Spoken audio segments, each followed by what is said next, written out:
মটকাটা নিয়ে কিছু বলতে চাই আমি। এই মটকাটা বেসিক্যালি আমাদের দুর্বলকারের সঙ্গী। জেলকা শৌচালয় করছিল, টিনের করছিল, 4 লাখতাম, 2.5 লাখতাম, 4 লাখতাম, অনেক কিছু।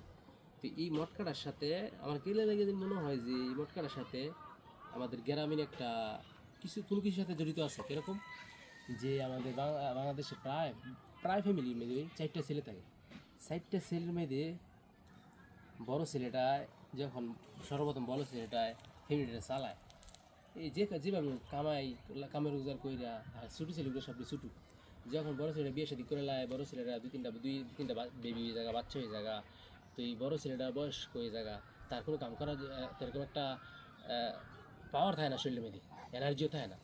ওই সেই প্রান্তে যখন ছোটো ছেলেগুলো কিছু কামাই করে বাপ মারে দিলে, বাপ মায় মনে করে কি, বাপ মায় মনে করে না, বাপ মায় দেশ গ্রামের মধ্যে লুটায় যে আহারে আমার বড় ছেলে তো আমার দিকে তাকাই না, যত আমার খাওয়াই ফিন দেয় কোনটায় ওই ছোটো ছেলে মেজর ছেলে এদিকে খাওয়ায়, বড় ছেলে কোনো দামই নাই।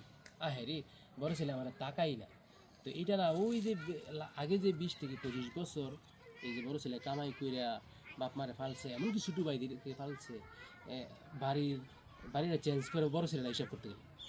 আর এটা সেরকম দশাটা যে ছোটো ছেলেরা ইয়া লাস্টে কামাই করে একটা বিল্ডিং বান্ধে, ওই বড় ছেলে দোসালা করে লইছে, বড় ছেলের দোসালা ঘরটাই রয়েছে। আর ছোটো ছেলের কি একটা বিল্ডিং মাঝে বাপ মারি থাকে সুখে।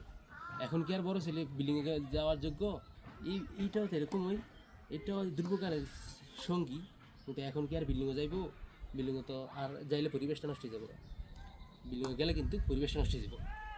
এখন কি আর এটার দশাটা আমি বললাম কি লেগে মনের মেয়েদের